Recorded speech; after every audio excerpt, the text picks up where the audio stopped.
guys, welcome back to another video. Yeah, it's me Swasti Luman Raja and with my team.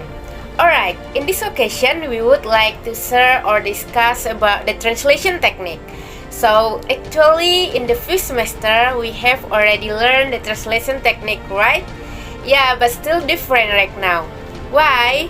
Because in the fifth semester we have learned the translation technique from the source text English to the target text Indonesian. So today we will learn or discuss the translation technique from the source text Indonesian to target text in English. Without further ado, let's check it out. Number 1. Literal translation. Yeah, we know that literal translation is same with the word-for-word translation, right? So, to more understand, we can see from the example here. Actually, the example, the sentence, I found from one of book history from Indonesia. Look at the example. From the source language, Insinyur Soekarno meminta kepada Gotik Swan. In the target text, Soekarno asks Gotik Swan. So, we know the grammatical structure from source language to the target language is the same, right?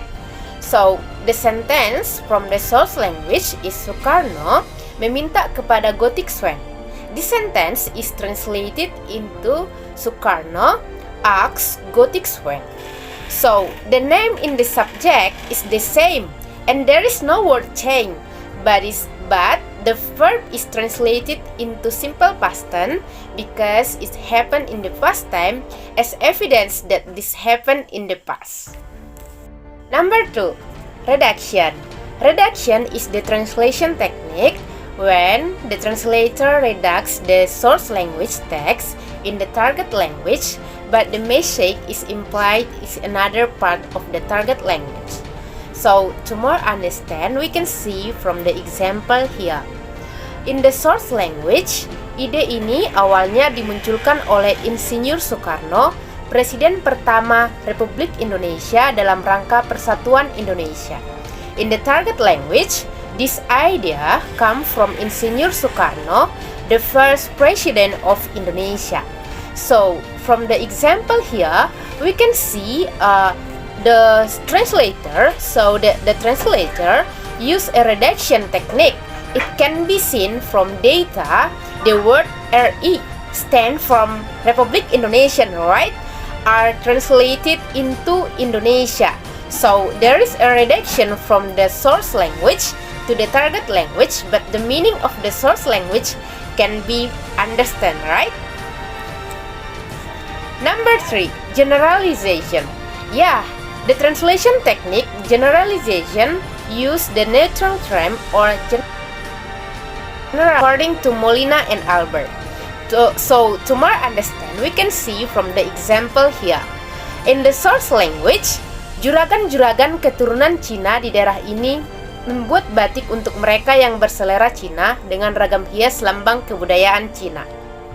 In the target language, their batiks are made from customers who prefer motif reflecting Chinese culture. So, from the example here, we can see that the word juragan-juragan keturunan Cina di daerah ini membuat batik in the source text, it translated into their batiks are made. So, the translator did not translate all the word in the subject in source language, but the translator generalized the subject into word there. Alright, next we will continue with my team. Hello, I'm Putri Anjali Simangunsong. Now I will explain the translation technique. Number 4. Borrowing. Borrowing is a translation technique that takes a word or expression string for another language. For example, South language, yaitu keraton dan pesisiran. To target language, the keraton and pesisir or seaside style. The translator uses borrowing techniques in order to find the equivalence of the meaning. between the text in the search language and target language. Number 5. Edition. The edition is used by a translator in order to make the translation clear by adding some information. For example, search language yang dahulu merupakan pusat pemukiman keturunan Cina, to target language, a settlement of Chinese and Chinese batik makers. The translator used the edition technique. The translator adds batik makers to make the translation clear, and this edition watch can help the readers to understand this text. If the translator doesn't add this word, it will make the readers a bit confused to understand the text. Hello, my name is Nanda Claudia Sitorus. Now, I want to explain about the translation technique number 6, modulation. Modulation changes the point of view in relation to the search text. It can be lexical or structural. Example, from the search language. Kain ini menggambarkan pola buketan pada bagian kepala. And the target language is the head of his coat displays buket pattern. The datum above uses modulation technique since the translator changed the focus or point of view between the search language and the target language.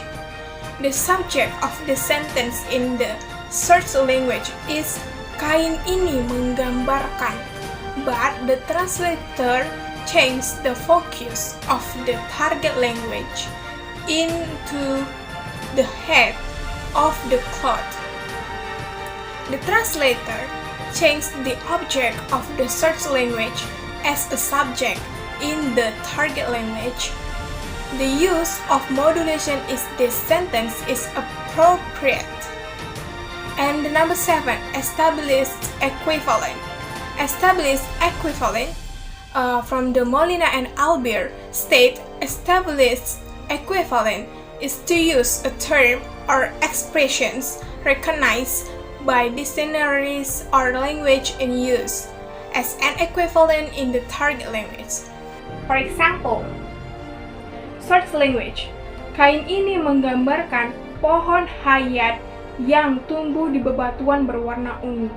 And the target language is this cloth displays tree of life, which is growing on purple colored rocks. The translator used a term or expression recognized as an equivalent in the target language. The expression menggambarkan pohon hayat is translated into displays tree of life. In English, there is not an expression or term that has the same meaning with search language. So, the translator translated the meaning of search language. Thank you. Alright, I will continue my friend's explanation about translation techniques. So, at number 8, there is transposition. This is a technique that we use to change a grammatical category. So, in this technique, we change the grammar of source language into target language. For example, we said that in source language, pengusaha batik Pekalongan keturunan Cina yang terkenal antara lain the Taisit Oi Sojo Tojon, and then Limping Wai, Limbo In, dan lainnya.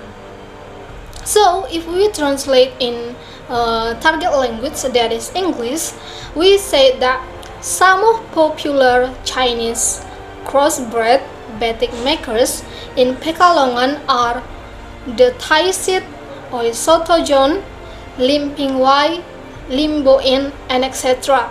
So, from this example, we can see that transposition is happen. When? Where? Yes, it can be seen from the words keturunan Cina. So these words are translated into Chinese crossbred batik makers. So the translator transposed the grammar from the source language into the target language. That is from the transposition technique. We move to another technique that is about adaptation. Adaptation also one of the technique of translation like that. So what is the adaptation? Adaptation is a technique to replace a source language cultural element with one from the target cultural. So for example, we can say that in source language biasanya bisa dilihat ekornya yang meliuk-liuk. So if we translate into target language, we can say usually can be seen from the winding tail in data.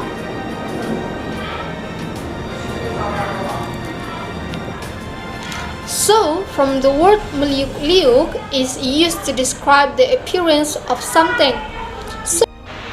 It's me, Rosli Toli Banjarnahor. Here, I will explain part of me, that is particularization. Particularization, it is the use of a more precise or concrete term on the other to translate window in English as WeChat or jendela toko in French or Hartono 2011. Example SL. Selanjutnya juga menampilkan motif cerita dalam selembar kain batik seperti kisah Cinderella, Putri Salju, Little Red Riding Hood, and lainnya. And the TL next that influences by batik also display fairy tale story on its motifs such as Cinderella, Snow White, Little Red Riding Hood, and the other. The translator used the particularization technique to translate the text. It can be seen from the words that is cerita in the SL. The translator used more concrete or precise terms to be fairy tale story. These words are pieces to the target readers. The translator used the particularization technique to make the translator more qualified. And the next number 11, linguistic amplification. This is often used in consecutive interpreting and dubbing. It is in opposition to linguistic compression. Example SL. Beberapa ragam hias batik yang unik dan terkenal di daerah Cirebon yang diilhami oleh alam sekitarnya serta kepercayaan setempat antara lain adalah TL. Following is a description of several distinctly Cirebon motifs inspired by the natural surroundings and belief of the people. The translator used established linguistic implication. It can be seen from the expression serta kepercayaan setempat antara lain adalah is translate into and belief of the people. The translator used fewer words than the SL instead of using an expression with the same number of words. Okay, that's all my explanation. Thank you. Alright guys, I am Lily Sawari Siregar with registration number 19120054. I will continue to the next explanation. This is the last explanation but not the least. So what is that? I'm sure that you are waiting for it. So let me start. The 12 is linguistic compression. So what is meant by linguistic compression? It means to synthesize the linguistic elements in the target language. What is the example? The example is search language. Untuk mendekatkan diri kepada Yang Maha Kuasa. and the target language is in order to come closer to the creator. The clause untuk mendekatkan diri kepada Yang Maha Pencipta in data 27 is translated into and in order to come closer to the creator. The clause is that the translate into linguistic compression is Yang Maha Pencipta into creator. The translation is not translate the text word for word, but the translation only focus on the point of the sentence. So, those are evidence that linguistic compression is applied in those sentences. This is about compression, and the next is called translation. Called translation is same with a literal translation of a foreign word or phrase. It can be lexical or structural. It is a foreign word or phrase translate and incorporate into another language. It is according to Molina and Alibri in 2002. For example, search language, batik Indonesia merupakan perpaduan dari dua gaya atau tipe. The target language, Indonesian batik style blends two major batik style. For the example shows that the translator used a call. It can be seen from the phrase batik Indonesia are translated into Indonesian batik. The translation translate the phrase in the search language into the target language literally. Based on the analysis above, it can be concluded that the most to translate the caption in Pekalongan Batik Museum is the literal translation. Alright, that's about my explanation and my team explanation. Thank you for watching and see you for the next video.